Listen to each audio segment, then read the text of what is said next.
Hello. Chemistry विज्ञान में आप सभी का हार्दिक स्वागत है। क्लास 10th का ये दूसरा पार्ट है केमिस्ट्री सब्जेक्ट में पहला चैप्टर, जिसका नाम था रासायनिक अभिक्रिया एवं समीकरण, जिसमें हमने आपको केवल 3 टॉपिक पढ़ाए थे फर्स्ट पार्ट में। जिसमें पहला पार्ट था रासायनिक अभिक्रिया क्या होती है, दूसरा पार्ट था रासायनिक समीकरण क्या होते हैं, तीसरा पार्ट था इसका रासायनिक समीकरणों को लिखने के क्या नियम है। अर्थात हम रासायनिक अभिक्रिया को जान चुके हैं कि रासायनिक अभिक्रिया क्या होती है, फिर रासायनिक समीकरण क्या होता है उसके बारे में आपको जानकारी उपलब्ध कराई, और उसके बाद में फिर बात की गई रासायनिक समीकरण को हम किस प्रकार से ले सकते हैं। तो उसके बारे में हमने आप लोगों से चर्चा की। इन तीनों पॉइंटों को एक पार्ट बनाया था जो कि यूट्यूब पर वीडियो पोस्ट की जा चुकी है। ये पहले चैप्टर की दूसरी वीडियो है, यानी पार्ट 2 है। तो इसमें हम आप लोगों को आज पढ़ाएंगे कि रासायनिक समीकरण जो होते हैं वो किस प्रकार से संतुलित किए जाते हैं। उनमें आपके लगभग सभी एग्जाम्पल NCERT के होंगे, बहुत ही सरल तरीके से बताएंगे। और उसमें कुछ तरीके ऐसे होते हैं जो कि अनुमान विधि पर होते हैं, लेकिन शायद जो हमारा तरीका है ये थोड़ा हटके होगा, लेकिन उसके लिए आपको 2-3 चीजें पता होनी चाहिए, वो सब आपको बताएंगे। सबसे पहले नंबर तो हम आज जो सीख रहे हैं वो है रासायनिक समीकरण संतुलित करना। रासायनिक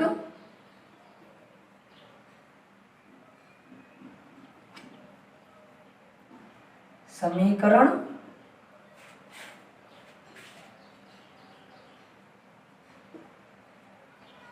संतुलित करना, अर्थात हम किस प्रकार से रासायनिक समीकरणों को संतुलित कर सकते हैं। तो समीकरण संतुलित करने के लिए हम आपको केवल 3 पॉइंट बताएंगे। सभी को पता है रासायनिक समीकरण में अभिकारक और उत्पाद 2 चीजें होती हैं।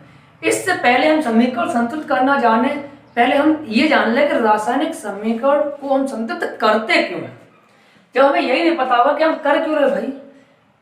आप मार्केट से कुछ भी चीज लेके आए, तराजू में जो चीज तोली जाती है इधर बाट लगाए जाते हैं, उधर वस्तु रखी जाती है, हम तब तक नहीं लेके आते हैं जब तक कि बैलेंस ना हो जाए, यानी कि संतुलित ना हो जाए। तो उसी प्रकार से इन इक्वेशनों को भी संतुलित किया जाता है। लेकिन सबसे बड़ी बात यहाँ आई कि हम इन समीकरणों को संतुलित क्यों करें। तो इसके लिए आपको 9th क्लास में पढ़ाया गया होगा द्रव्यमान संरक्षण का नियम। तो सबसे पहले आप यहाँ पर थोड़ा सा जान लीजिए द्रव्यमान संरक्षण का नियम है क्या, उसके बाद में ही आपको बताते हैं द्रव्यमान संरक्षण का नियम। देखो एक एग्जांपल आपके सामने, ये मार्कर है। इस मार्कर को हमने अभिकारक मान लिया, और अभिकारक के बाद ये अभिकारक है, और ये अभिकारक यानी कि रिएक्टेंट R मार्कर है इस टाइप का।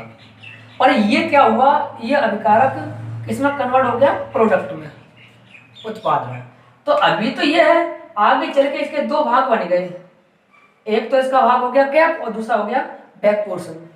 ठीक है, तो अब बात यहाँ पे आती है द्रव्यमान संरक्षण का नियम क्या होता है। यहाँ इस मार्कर का जो भी वजन है, अर्थात अभिकारक का जो भी वजन है, वेट है, द्रव्यमान है, वो किसके बराबर होगा, उत्पाद के द्रव्यमान के बराबर होगा। अभी यहाँ पे इसका कैप और ये दोनों को मिलाकर के एक चीज हमने बोली है, अभिकारक बोल दिया। आगे ये 2 भागों में टूट गया, यानी 2 प्रकार के उत्पाद प्राप्त हुए। तो एक ये और एक ये, तो इसका वजन अलग इसका अलग, लेकिन इन दोनों को अगर जोड़ दें तो प्रोडक्ट यानी उत्पाद का वजन किसके बराबर है, अभिकारक के बराबर है। इसीलिए हम रासायनिक समीकरण को संतुलित करते हैं। इसे क्या कहते हैं, द्रव्यमान संरक्षण का नियम कहते हैं। अर्थात यहाँ पे बात कह सकते हैं हम, जो अभिकारक का द्रव्यमान है, चाहे कितने भी हो, 2 या 2 से अधिक हो, 1 से अधिक हो, किसके बराबर होगा, उत्पाद के द्रव्यमान के बराबर होता है। अगर ये बराबर नहीं है तो हमें ये लगता है कि यार बराबर करना चाहिए। इसीलिए हम रासायनिक समीकरण को क्या करते हैं भाई, संतुलित करते हैं।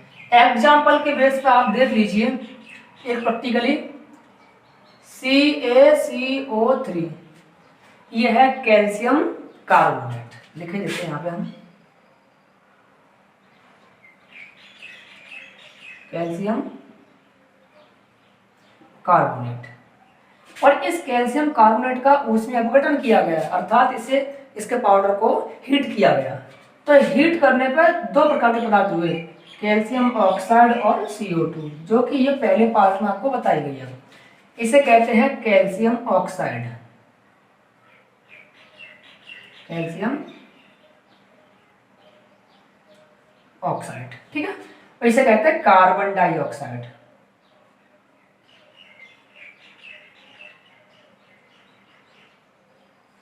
क्लियर? हम सब जानते हैं ये चीज क्या है भाई, अभिकारक। तो ये अभिकारक है, एक ही प्रकार का है। अभिकारक के बाद ये क्या है भाई, उत्पाद है। ये भी उत्पाद है और ये भी उत्पाद है। तो अभिकारक एक है और उत्पाद कितने यहाँ पे, दो है, ठीक है। तो कैल्शियम कार्बोनेट दो भागों में टूटा है, यानी दो प्रकार के उत्पाद है, कैल्शियम ऑक्साइड और कार्बन डाइऑक्साइड, ठीक है। अब यहाँ वजन देखते हैं। तो कैल्शियम का जो परमाणु भार होता है वो कितना होता है, 40। कार्बन का कितना होता है, 12। एक ऑक्सीजन का परमाणु भार होता है 16, तो 16 किलो 48, 48। टोटल करेंगे तो 40, 12, 48 इक्वल टू कितना हो जाएगा, 100।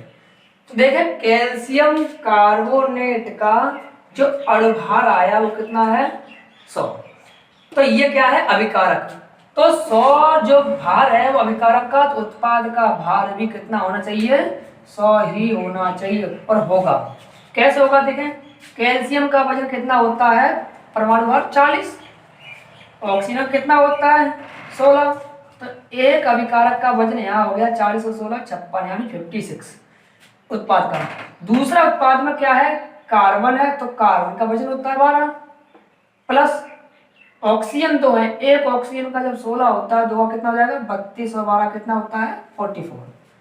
56 और 44 इन दोनों अभिकारकों को जोड़ो तो हो जाएगा 100। जरा देखिएगा, तो यहाँ पे निकल के आया द्रव्यमान संरक्षण का नियम। इसीलिए हम अभिकार समीकरणों को संतुलित करते हैं, अर्थात अभिकारकों का द्रव्यमान उत्पाद के द्रव्यमान के बराबर होता है। अगर बराबर नहीं है तो बराबर करना पड़ता है। ये तो चलिए मान लीजिए ऑलरेडी समीकरण संतुलित था। एक एग्जांपल है हम कर रहे हैं, H2Cl2 is equal to HCl।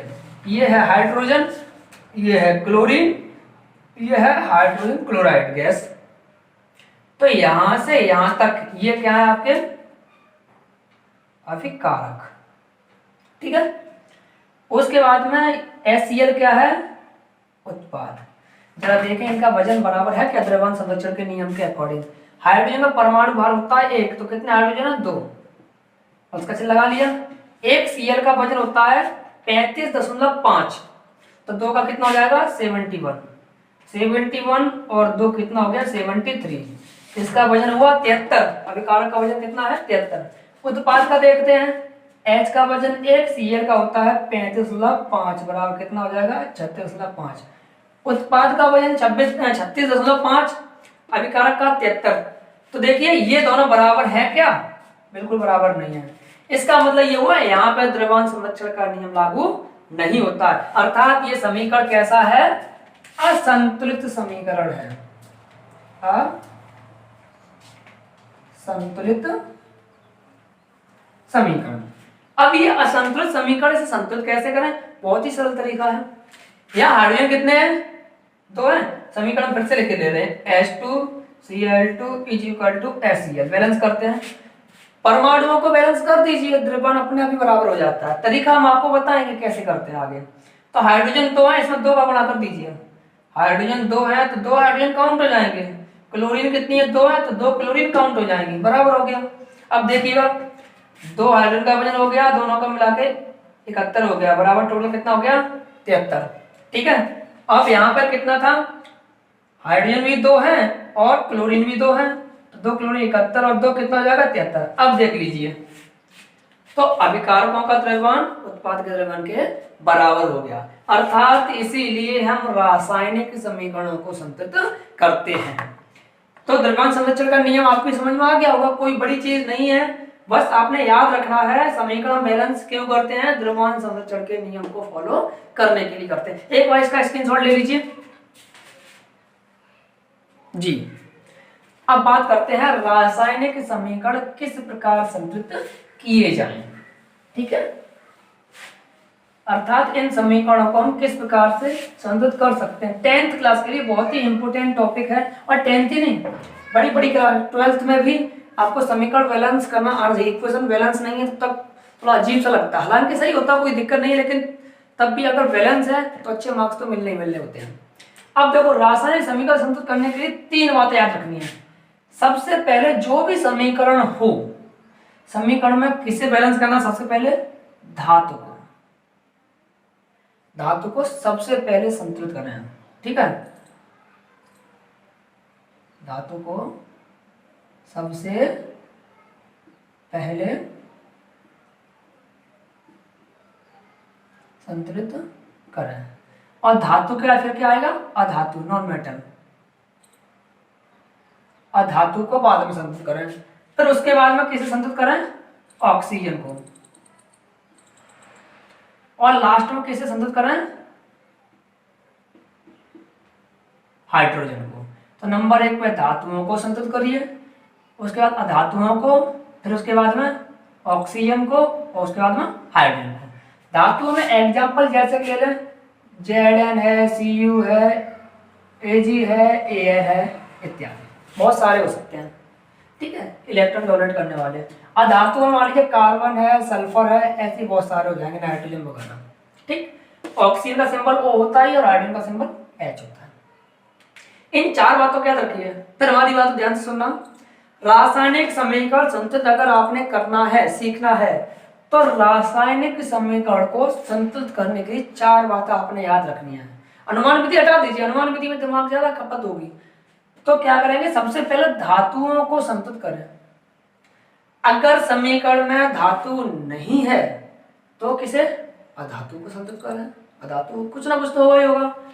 फिर ऑक्सीजन को संतुलित करें, फिर हाइड्रोजन को संतुलित करें। परमाणुओं को रिपीट भी करना पड़ सकता है।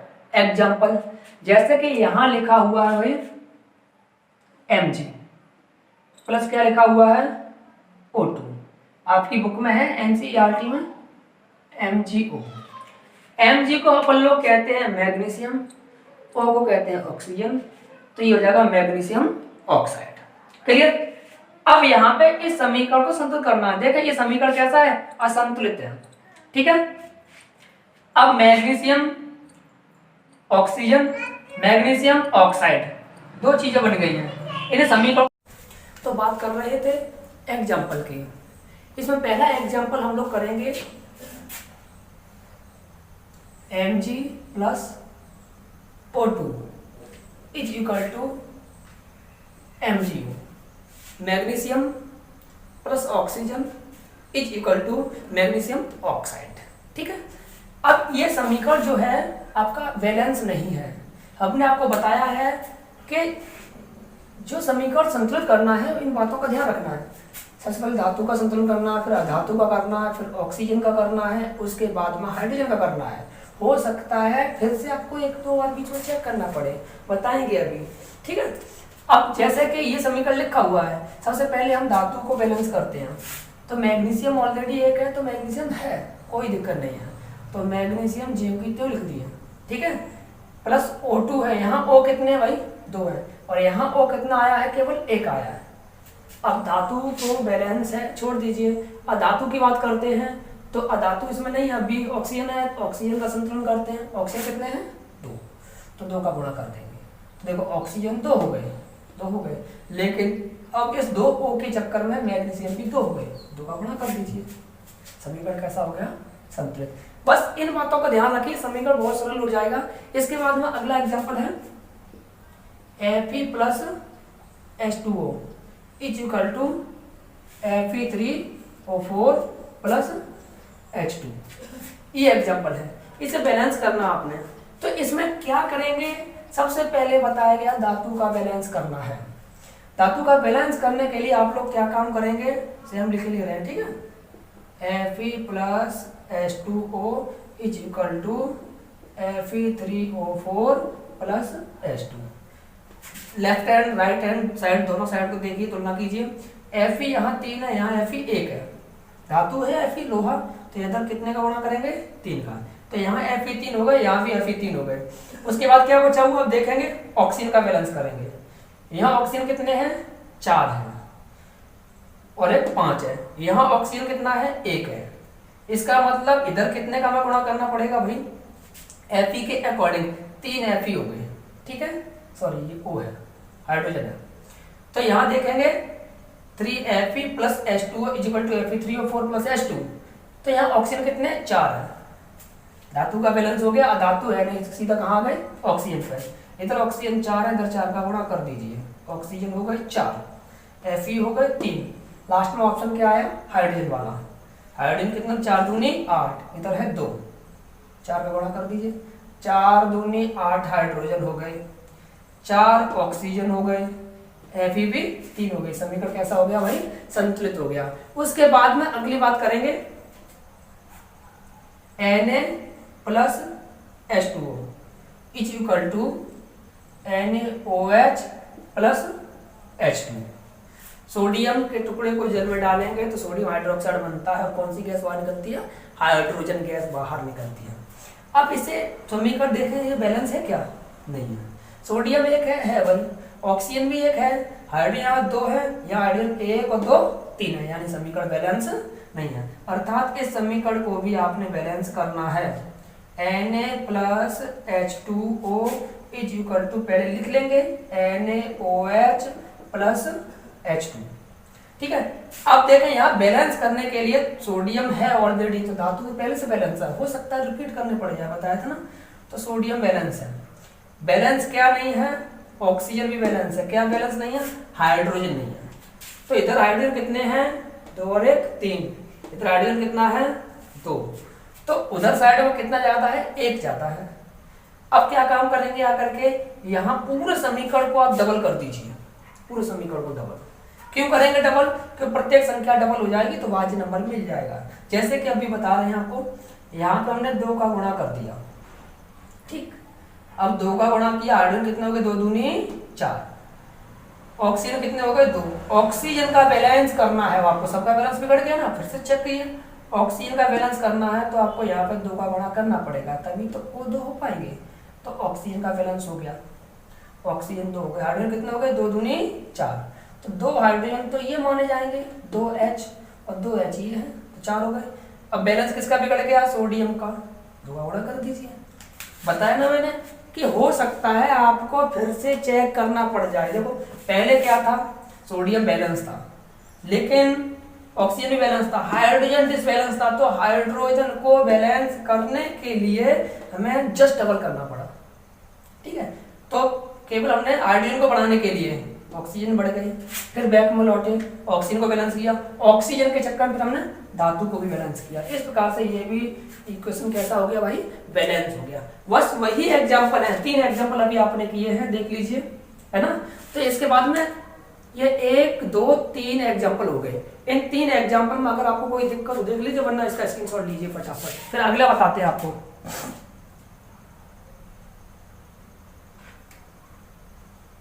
जी, इसके बाद में एक एग्जांपल और आप देख लीजिए, CO plus H2 is equal to CH3OH। ये है कार्बन मोनोऑक्साइड और ये है हाइड्रोजन, दोनों मिलकर के मेथिल एल्कोहल बना रहे हैं, ठीक है। अब इसे आपने बैलेंस करना है। सबसे पहला तरीका यही है, कॉपी कर लीजिए इसे, CO plus H2 is equal to CH3OH, ठीक है। अब इसमें देखो कोई मेटल है, धातु धातु नहीं है, तो फिर कहाँ आ गए अधातु पे। अधातु क्या है इसमें जरा देखेंगे, कार्बन, यहाँ कार्बन 1 है, यहाँ कार्बन 1 है, अधातु भी बैलेंस है। अब बैलेंस किसका करना, ऑक्सीजन का। यहाँ ऑक्सीजन 1 है लेफ्ट हैंड साइड में, तो राइट हैंड साइड में भी ऑक्सीजन 1 है, ऑक्सीजन का भी बैलेंस है। बैलेंस किसका नहीं भाई, हाइड्रोजन का। यहाँ हाइड्रोजन 2 है, यहाँ के 3 और 1 4, तो यहाँ हाइड्रोजन में 2 का गुणा कर दीजिए, बस 2 दूनी 4, 3 और 1 4। देखिए कार्बन 1 हो गया, ऑक्सीजन 1 हो गया, हाइड्रोजन 4 हो गए, 3 और 1 4 हो गए। ये समीकरण आपका बैलेंस हो गया। अब कुछ एग्जाम्पल हम करेंगे आपकी बुक के अकॉर्डिंग, ठीक है। तो इसे हम रफ करे दे रहे हैं, उसके बाद में फिर चर्चा करेंगे 2-3 एग्जाम्पल और उसके तुरंत बाद फिर आपको अभिक्रियाओं के प्रकार पढ़ाए जाएंगे, जो कि आपके बोर्ड एग्जाम की दृष्टि से बहुत ही इंपॉर्टेंट है। देखते हैं, चलिए आपकी बुक में पीछे साइड से क्वेश्चन है, उनकी चर्चा कर रहे हैं। यहां लिखा हुआ है HNO3, HNO3 मतलब नाइट्रिक अम्ल, प्लस है कैल्शियम हाइड्रोक्साइड CaOH का whole twice is equal to CaNO3 का whole twice calcium nitrate plus H2। एक एग्जांपल आपका ये, दूसरा एग्जांपल और NaOH प्लस H2SO4 यानी सल्फ्यूरिक अम्ल is equal to sodium sulphate Na2SO4, ये सोडियम सल्फेट का फॉर्मूला है, प्लस H2। 2 एग्जांपल हो गए। एक एग्जांपल और लिखना है, NaCl plus AgNO3 is equal to AgCl plus NaNO3 sodium nitrate. चलिए क्वेश्चन नंबर 6 है आपकी बुक का, ठीक है, लास्ट में जो पीछे दिए हुए थे वो है। तो यहाँ लिखा हुआ है BaCl2 plus H2SO4 is equal to BaSO4 barium sulphate जिसे कहते हैं प्लस HCl जी। अब ये एग्जांपल है आपके सामने 1 2 3 4, थोड़े से अलग टाइप का होगा, कोई टेंशन नहीं। आपको ये भी करना है, ये भी ध्यान रखना, हो सकता है इसके अलावा कुछ अलग तरीके होते हैं, हिट एंड ट्रायल भी ट्राई करके देख लेंगे। सबसे पहले आपने ये करना है, सबसे पहले ये समीकरण है, तो आपको एक बात तो ये भाई यानी कि फॉर्मूला आपको डायरेक्ट अभी याद नहीं हो पाएंगे, इसके लिए अलग से एक वीडियो बनाएंगे पॉजिटिव नेगेटिव चार्ज वाली, उससे आप फॉर्मूला बनाना जान जाएंगे। बहरहाल बताएंगे आपको। ये नाइट्रिक अम्ल है, ये कैल्शियम हाइड्रोक्साइड है, तो नाइट्रिक अम्ल कैल्शियम हाइड्रोक्साइड के साथ रिएक्ट करके कैल्शियम नाइट्रेट बनाता है, साथ में क्या निकलता है, वाटर। तो ये आपके अभिकारक हैं और ये क्या है, उत्पाद, अर्थात रिएक्टेंट और प्रोडक्ट, ठीक है। अब देखें, एक काम वही करना है, पहले ये लगा के देख लीजिए, मेटल धातु, कैल्शियम धातु होती है तो दोनों में सेम एक एटम है, कोई दिक्कत नहीं है। उसके बाद में फिर देखेंगे क्या हो जाएगा, तो समीकरण में पहले ये देख लीजिए ऑक्सीजन कितने हैं और हाइड्रोजन कितने हैं, ठीक है। यहाँ NO3 देखें, इसी में बैलेंस कर दें, इसी में कर दे रहे हैं, ठीक है, नहीं अलग से लिखे दे रहे हैं। HNO3 प्लस CaOH का whole twice is equal to CaNO3 का होल ट्वाइस प्लस H2O। ये आपका वही पुराना लिखा हुआ है। देखिए बैलेंस कीजिए, NO3 कितने हैं, 2, और यहाँ NO3 कितना है, 1, सीधा 2 का गुणा कर दीजिए, ठीक है। अब देखेंगे H हाइड कर लीजिए, तो NO3 2 हो गए, कैल्शियम 1 है, कैल्शियम 1 हो गया। अब बात करेंगे हाइड्रोजन की और ऑक्सीजन की, तो देखो 2 हाइड्रोजन ये बच गए, क्योंकि आपने NO3 तो काउंट किया, तो 2 हाइड्रोजन आपके ये बच गए, और OH भी कितने बच गए देखेंगे, होल ट्वाइस है OH का, तो 2 OH, 2 H और 2 OH is equal to 2H2O, ठीक है ना। तो सीधा सा है, इसमें कुछ करना नहीं है। यहां देखिए अगला NaOH लिखा हुआ है, H2SO4 है, Na2SO4 प्लस H2 अलग निकल गया, अभिकारक भी 2 और उत्पाद भी 2 है।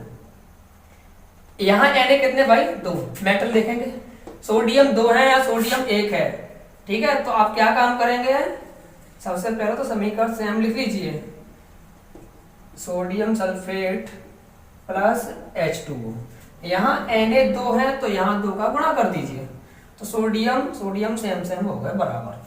उसके बाद में सल्फेट देखेंगे, सल्फेट 1 है तो सल्फेट 1 है, बराबर है, ठीक है ना। इसके बाद क्या काम करेंगे आकर के, यहाँ OH कितने हैं, 2 OH ये हैं और 2 H है, तो 2 OH क्या होता है, 2H2 होता है, रिएक्शन बैलेंस हो गया, वही सेम कॉपी पेस्ट है, कुछ भी नहीं है। यहाँ देखेंगे Na 1 है ऑलरेडी बैलेंस है, Cl यहाँ देखेंगे 1 है, Cl 1 है, बैलेंस है। यहाँ Ag 1 है, यहाँ Ag 1 है, NO3 भी एक है, NO3 भी एक है, यानी कि ये रिएक्शन ऑलरेडी कैसी है, बैलेंस, अर्थात ये पहले से ही द्रव्यमान संरक्षण के नियम पर आधारित है, बैलेंस है। लेफ्ट हैंड साइड का द्रव्यमान राइट हैंड साइड के द्रव्यमान के बराबर, अर्थात रिएक्टेंट किसके बराबर है, प्रोडक्ट के बराबर है वेट में। BaCl2 plus H2SO4 equal to BaSO4 plus HCl। BaCl2 बोला तो बेरियम क्लोराइड, ये सल्फ्यूरिक अम्ल है, barium sulphate plus HCl hydrochloric अम्ल। अब देखो कुछ करना विशेष नहीं है, चेंजिंग होगी केवल, Ba एक है, मिला लीजिए, Ba एक है, अभिकारकों के बराबर उत्पाद है Ba कि नहीं है, ठीक है। SO4 यहाँ एक ही तो है, SO4 ये देखो एक SO4 है, तो यहाँ पर भी SO4 एक ही है। देखो ये SO4 इससे मैच खा रहा है, ये Ba और ये Ba बराबर है, देख लीजिए। अब क्या बच गया, Cl भी 2 बच गए, H भी 2 बच गए, केवल आपने इस समीकरण में 2 का गुणा करना है, H भी 2 हो गए और Cl भी 2 हो गए। ये एग्जाम्पल हो गए आपकी बुक के, करिएगा। इसके बाद में फिर हम अगले टॉपिक की तरफ बढ़ते हैं।